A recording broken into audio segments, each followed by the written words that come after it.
to the channel,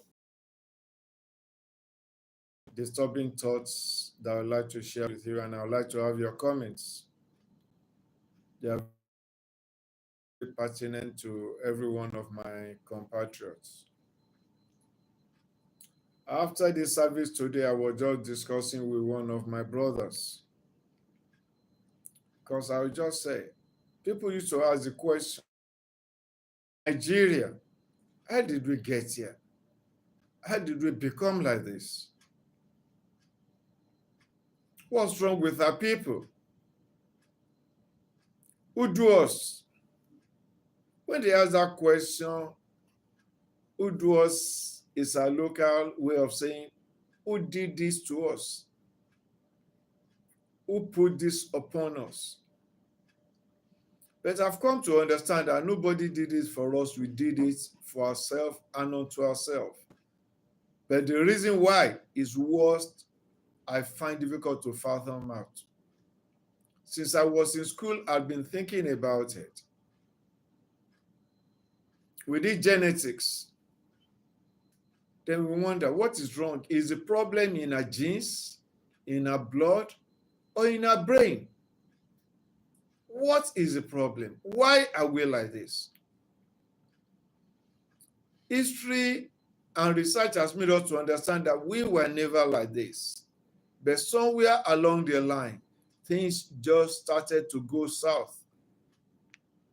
So the point is, how did the regression start? How did we get this way? Allow me to just stay focused on Nigeria and we Nigerians in this session. I was asking my brother and friend, and say, what really happened? How did we get here?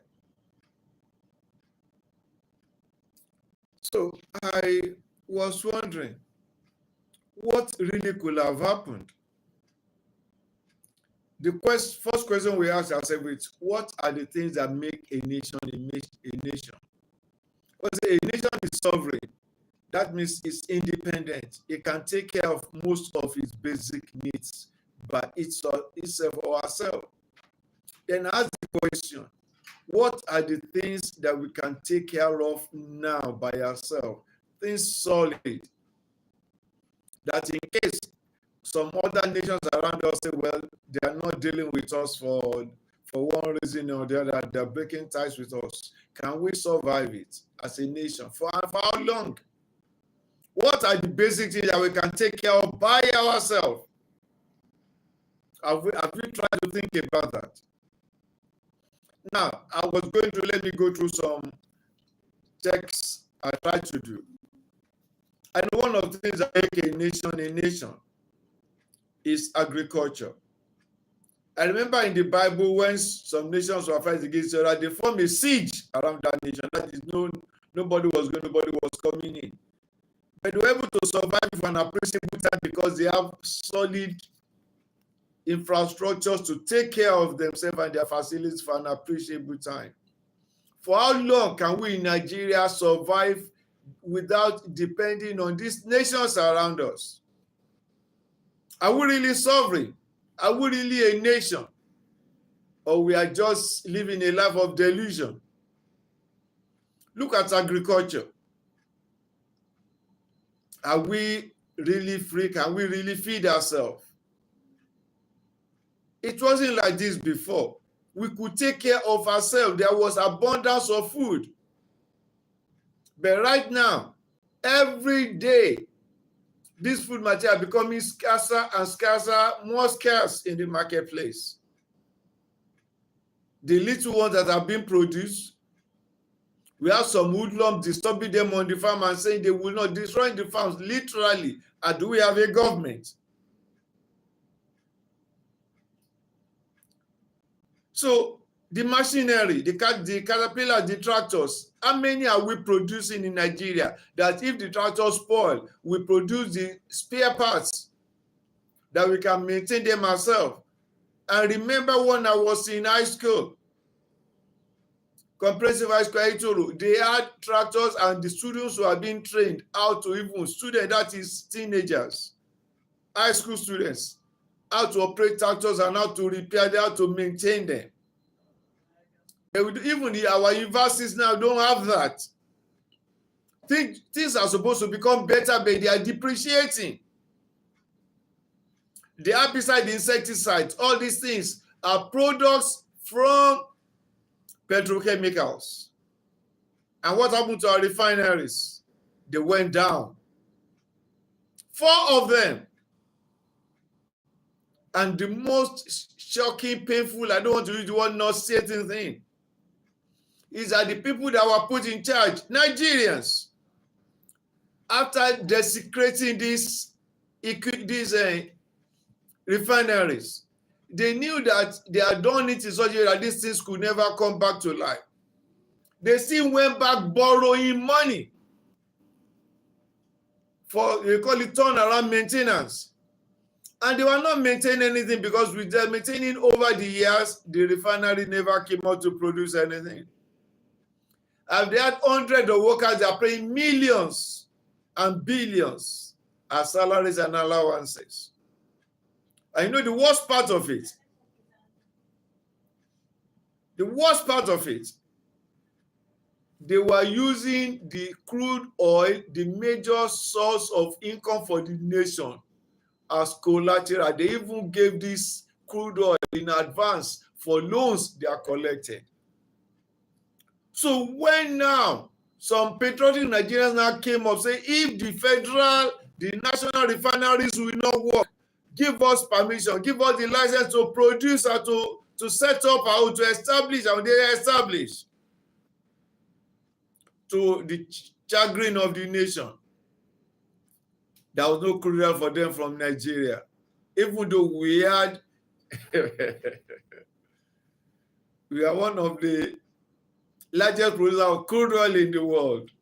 Unfortunately, they could not have crude oil to give them.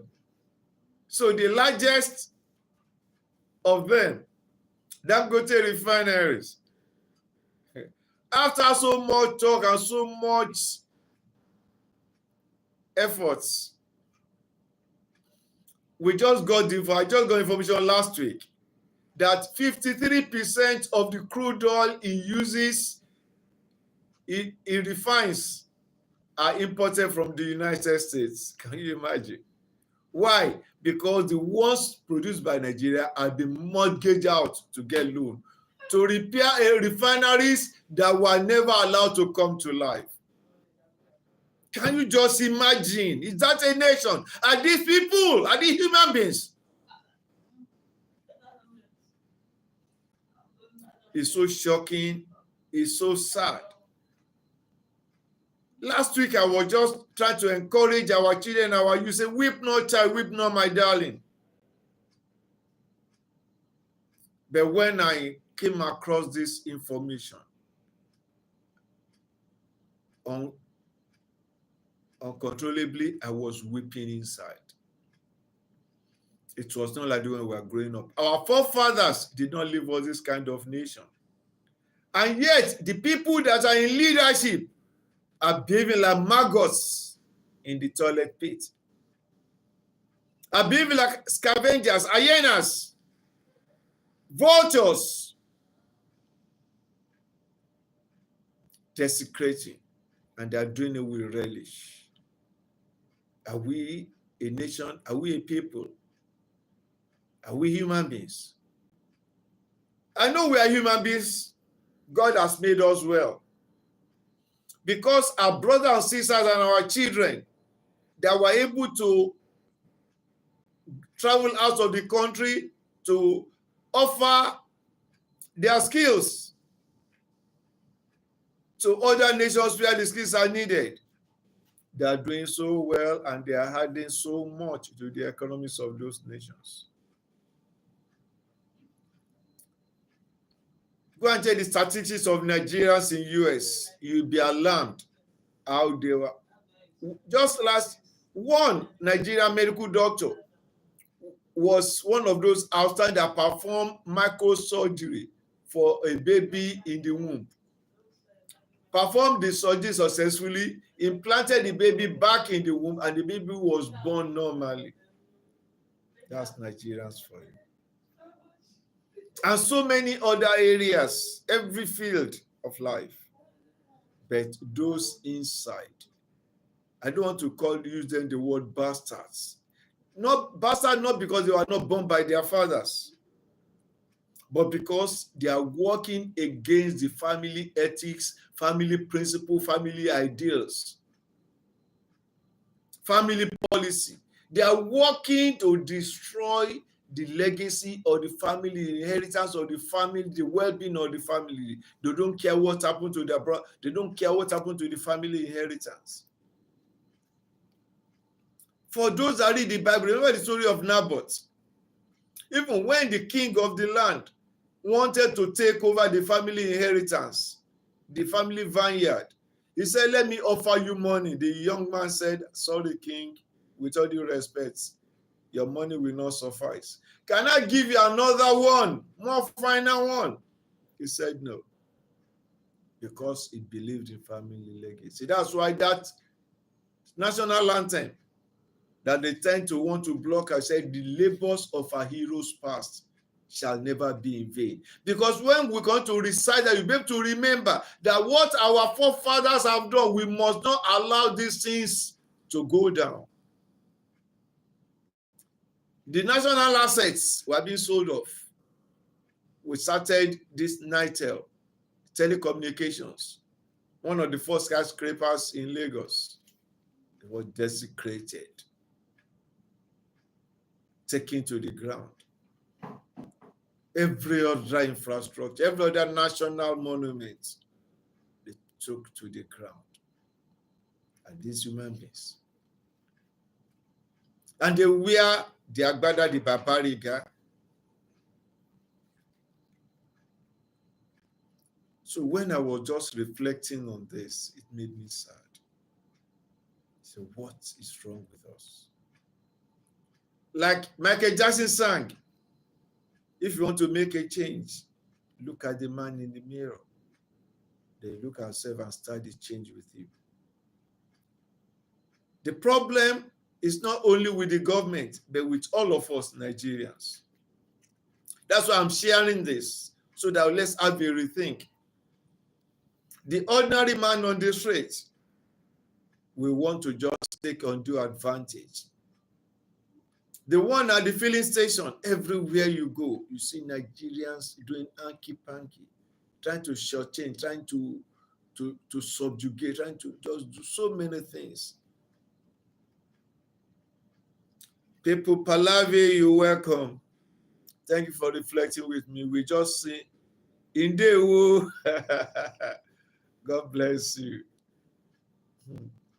That's my person from the east. Anambra State or Imo, Indewo. That's greetings in our local language. So even the fertilizers, LMA, we had initially a forefathers set up fertilizer factory using the raw materials from the LMA petrochemicals, but they vandalized that too. Can you just imagine? So if you need fertilizer now, we have to import fertilizer. So we have so many graduates that study soil science. They could have used this. The land is so blessed. We started with farm cottage in those days. Our father set up farm cottages where we had graduate school work. Everything was working well.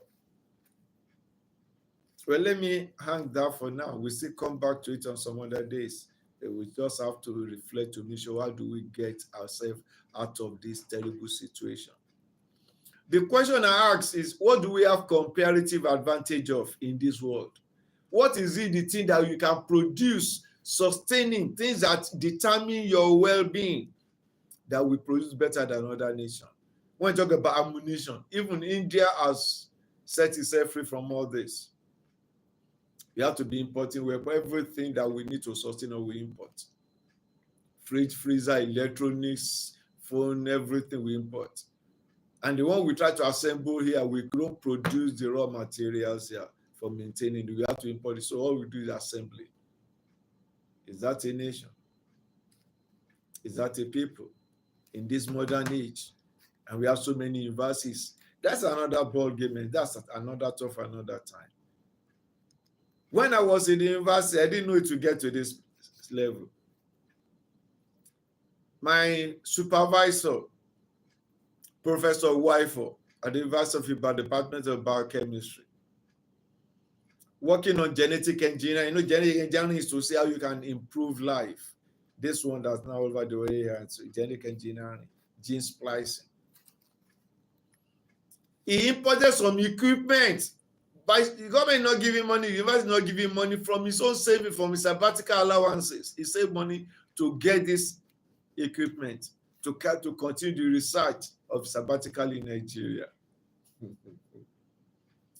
He told us with tears that this equipment was stolen and some others were vandalized at Nigerian ports when they were bringing it in. He said, what is a nation? That's more than 40 years ago. I didn't know it would get to this level. That is our people. You see, everyone works to make sure their father's house, their family legacy goes from one good to better or to the best, and going to work on it, passing on the good. The countries that you travel to, don't you see what they do? You look at China, you look at Singapore, look at India, look at Pakistan, look at even Brazil.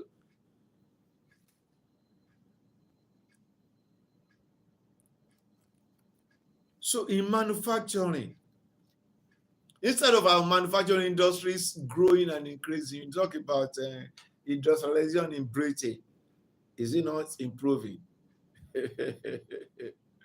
But what do we have, my people?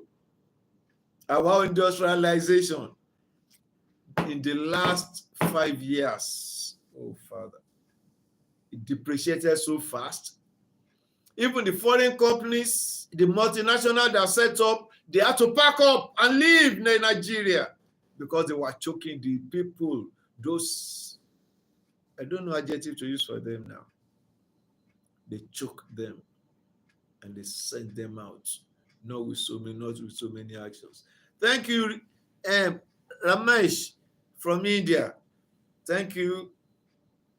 I believe you hear something from Nigeria. Yes. Nigeria is a good country, blessed country, but we just have one of our forefathers, Professor Tunji Braithwaite, an international lawyer, constitutional lawyer, called them rats, cockroaches, and termites that were working at destroying the family legacies.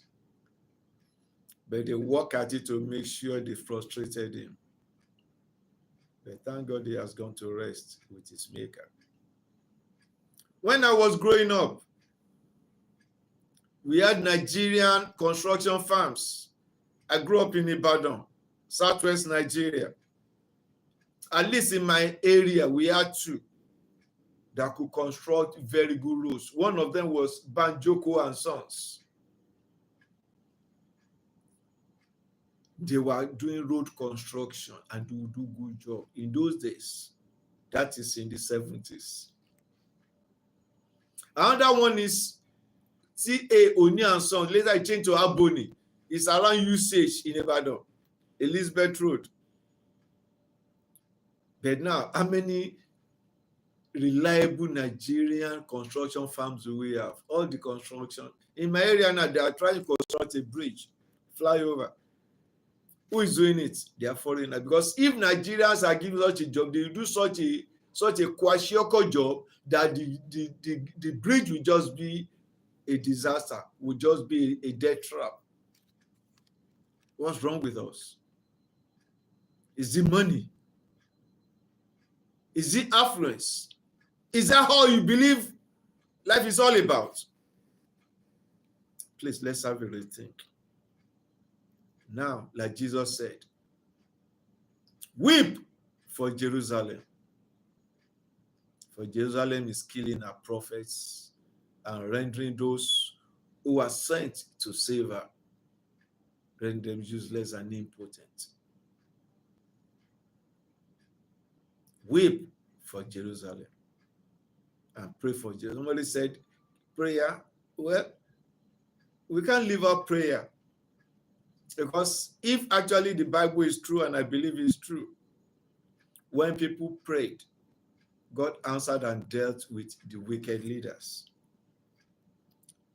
The iron and steel industry, that time when I was in secondary school, that is in the 70s, I did study in geography. We learned that for a nation to develop industrially, it must have a functional iron and steel industry.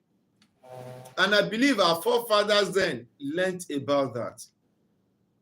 And we had all the raw material, because in chemistry we learned that all you need is iron ore, limestone, then coal.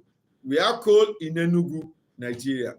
We have limestone in Ogun State here, Ewekoro. Then we have iron ore in Ajaokuta. So we have the raw materials. All we need is machinery.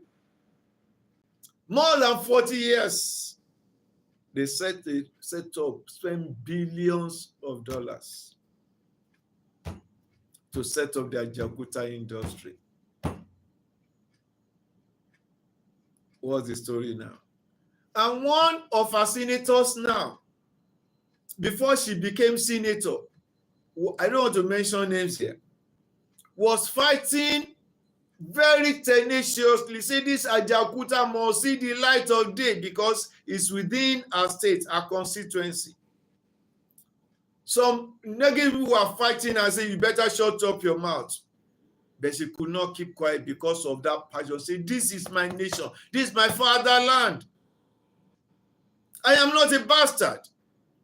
Why must you allow the labor of our heroes pass, their thought pattern, their vision for us to just go like that? The fourth, later she became senator. They are still fighting her now. Say that Ajaokuta will not see the light of day. For what reason? I want to know. Please, in your comment, please try to educate me. But we need to reflect. We were, ordinary clothes that we wear, we call it Ankara, cotton, full cotton material. We have so many of these industries thriving well in Nigeria, but one after the other,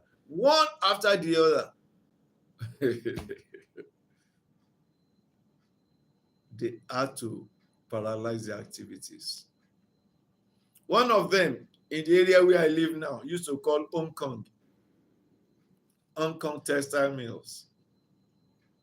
It folded up more than a decade ago. Then do we talk about our American?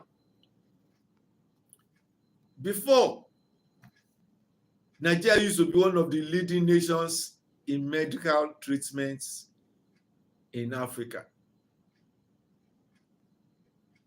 I remember that time there is one standard hospital in Ibadan, Oyo State, called University College Hospital, UCH. We used to hear that leaders from other nations used to come to Nigeria for treatment in the hospital in UCH. But go and check what is the state of UCH now. And all the rest. So when they are sick, they prefer to waste the scarce resources and travel abroad. The last president, where did he die now? Buhari in London. Somebody was asking. But most of the medical doctors, the excellent ones in Britain, are Nigerians. And they got their first degree in Nigeria. So what happened that the president could not get treatment there? That was a rhetorical question, what is called jam question, $1 million question nobody could answer. So the pharmaceuticals in Nigeria, in the last 5 years, many of them have gone. How many local pharmaceuticals? I know I have one called Enzo. I don't know how many others do we have that are owned by and run by Nigerians. And where the raw materials coming from? So Then the education sector. When we were growing up, government schools were the best in Nigeria. Infrastructure, in terms of personnel. But now it's so disheartening that you can't call the classrooms anymore in many of our states and many of our localities. You have the roofs torn, the ceilings jagged, no toilet facilities, no water supply in the school, the whole place like, oh, and we have government in the land. From the primary to the tertiary. My alma mater, University of Ibadan. My brother just told me when he came home and went there, he spent some days, he said, brother, do you know that now the students are suffering series of blackouts at UI now? I said, hey, because it was a joy then. It was almost 24/7 in UI. We had giant generators that has very giant radiators. The wall, if there's no the public supply, automatically those gens will come up and they'll play, because students need to study and do research to be well. So how do they study? Oh, do they study? We can't do, or rechargeable lamp. Even where is the current to charge the rechargeable lamp? And the university, you cannot be carrying your own. I better pass my neighbor generator, those small ones. You can't do that in the halls of residence. So what about the research equipment? That is what they have turned our nation into. The foremost university in Nigeria, University of Ibadan, they say first and the best. I don't know the story of other universities, but I know that about UI now. But when I got there, it was in the daytime, so I didn't know that there was no current because students are on holiday. But he is more familiar with the fact. He told me they suffer serious blackout. That's what they have turned our institutions into. Then now, nations go from hydroelectricity, even we have nuclear electricity that has been on for decades now. We can't even try that, nuclear, before they just make radiation to leak and destroy communities in hundreds and thousands. We can't handle that with a level of thinking and operation now. Please don't bring that nuclear thing to Nigeria now. Can't even, when you can't deal with ordinary simple things without destroying people's life wastelessly. Then we have what we use now, just hydro and the gas turbine. And you can, if you visit Nigeria now, we'll be hearing different stories about the power supply and the people in authority, the way they are living. And to be one of the most embarrassing things, as if when we were in university, we used to hear that some people used to call us pea-brained. That we is as if, the size of granite. That is the way our brain. All the other one is just ordinary matter. But the functional part is just sitting like that.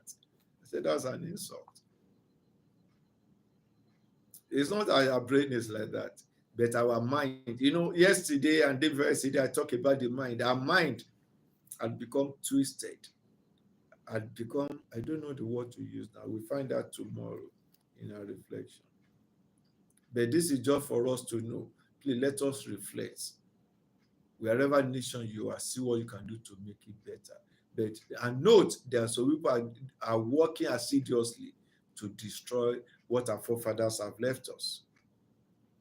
That the presidency of this nation, Nigeria, instead of working to fix the challenge, to look at how they are doing this solar panel field, they just say, we have expanses of land, put solar panels there. Even we can't produce solar panels there. The one we just do is assembly. Are we producing the photo cells here? Do we have the power to do that? And when we do that, produce the factory, then produce the solar panels, have villages. There are some people have made some villages for experiments for solar panels, but our presidency, the Aso Rock, just like the White House, so to say the White House in US is using now solar to power things they have there, where the other parts of the nation struggle to know how they can take care of their own power supply. Does that sound like a good father or leader of a nation? That's the way we think. So please, let us reflect on these things as we go in this month of August. I believe that there's a way out, that this thing can stop. It is not in our blood, it's not in our genetics. I did genetics, and I found that our genes and that of other people of the world, we have the same number of chromosomes, we have the same set of genes concerning some other parts of the body, concerning our brain. So that's why you can see that when Nigerians are out of Nigeria, maybe they are in Europe, in Asia, in Australia, in the US, in the South Americas, they're able to perform and operate because of that environment. So whatsoever has contaminated our environment is turning our environment into a zoo. This is even worse than a zoo. Or if we call it jungle, then we should say, like that lady said, he said, this injustice shall not stand. I like that statement. This abnormality shall not stand. So with this, I come back to what I said before in my previous presentation about, I will still send that, I made a video of that, about the goodness of Nigeria. Weep not, child. Weep not, my darling. The raging clouds will not long be raging. They will not long possess the sky. With these words, be encouraged, be motivated, that things were not like this before. Like we learn in psychology, habits are learned and they can be unlearned. So this way, whatever got into their head, whoever tutored them to start to behave this way, some of us have to stand up and say, enough is enough. You cannot go further than this. You have done worse. You have done enough in desecrating our land and our family heritage, turning us into fools in our fatherland, turning into slaves and servants in our fatherland, squeezing our neck moment by moment, day by day, trying to suffocate us. No? Some weeks back, they were making fun of us. The leaders were making fun of the nationals. People that are supposed to, you know what they were saying? It's funny, but it's not funny. Pardon my chuckling. They say, let the people breathe. Let them breathe. Then they change the statement, let the poor breathe. They now turn us to the poor. Okay, if somebody is destroying your work base, trying to turn you to poor, destroying your earning capacity, now he says that he's succeeding that, then he calls you poor, because he knows that your raw materials are being hampered because he has the upper hand. A good number of the industries of the production system use electricity. They make sure the electricity is epileptic, so they have to buy gen. To buy gen, you have to power with either diesel or petrol, some few kerosene. They now make sure the cost of that one is getting sky high. They say fuel subsidy. So you can see. So it becomes difficult for you to sustain when you count the cost of production, the cost of fuel to power your generator to produce whatever you are producing.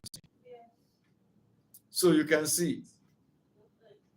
Now, for the people on the farm, they make sure they send their thugs to go and be destroying them. They kill some, they kidnap some, they now send their cattle to destroy the products on the farm.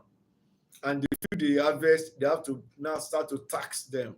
Before you can plant anything on this land, they tax them.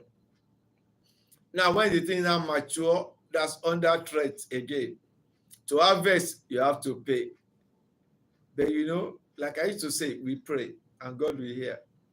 When the Midianites were doing that to the children of Israel, and they cried unto God, he raised up a leader called Gideon.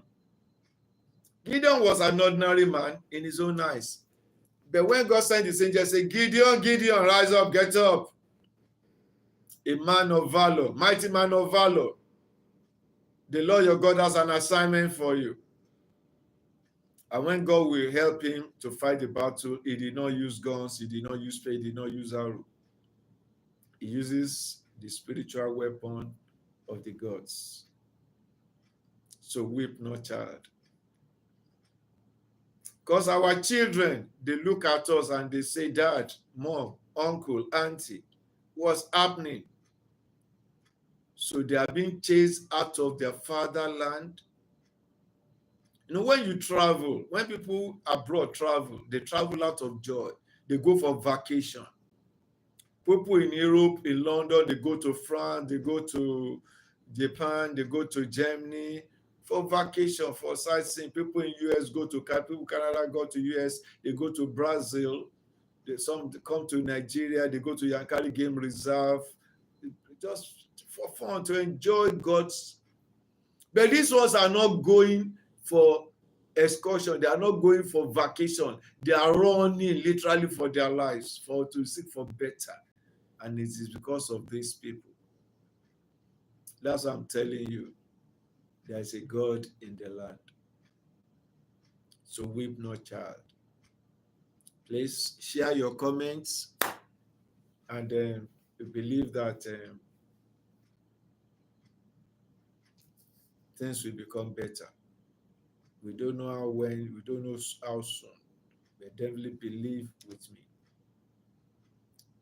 Like many people are of that opinion too. They are standing up. I don't want to mention names. When check, some people are standing up that this desecration cannot continue like this. It cannot continue like this. All these things about in industrialization that we talk about, one of our leaders in those days, I will soon round off, called Alhaji Lateef Jakonde. He had foresight of this. So he set up the education system. He tried to improve it, take care of the classrooms, try to release the stress that the people were going through in Lagos. Then he went to these countries that are industrialized to learn about this basic, that's why we call it basic tech. If you still come to Lagos, you hear their basic tech. Basic technology. He went there, what are the major machines, late machine for fabricating bolts, nuts, and all those things, just to start to let them know that these things are doable. You can do these things. So he went, made arrangement, brought those things to the country, distributed into schools. They created workshops, carpentry, all those things are skills that children can learn to make life better, to form the basics of industrialization. Then it got youths, teachers, send them abroad to go and learn how to operate this and how to impart this knowledge to the coming generation. If they come to Lagos, you see some of those equipment, because some of them are huge. They could not have pushed them away. You see some of them are like dead elephants inside the laboratories, inside the studios. Thank you for reflecting with me. Till we meet again tomorrow. Nigeria will be great and Nigeria will survive. Yes, you are right. My brother said that Sam said most Nigerian politicians barely passed the WASC exam in the third division. Yes. And pastors are used false prophecies to destroy Nigeria. Yes, 24/7 prayer. Yes, no jobs. That's why I said the mind. The mind. They use these things to warp our minds. Like Fela said, colonial mentality. And Bob Marley also sang it. I learned that. So we shall get over it. Surely we shall get over it. Till we meet again tomorrow. This is a topic that is jamming to because it's paining my heart when I see our children. We didn't grow up like this in this Nigeria. And the resources are still there. But some people are trying to, but we said, don't worry, children, your guardian angel will fight for you. Thank you once again for listening. God bless you.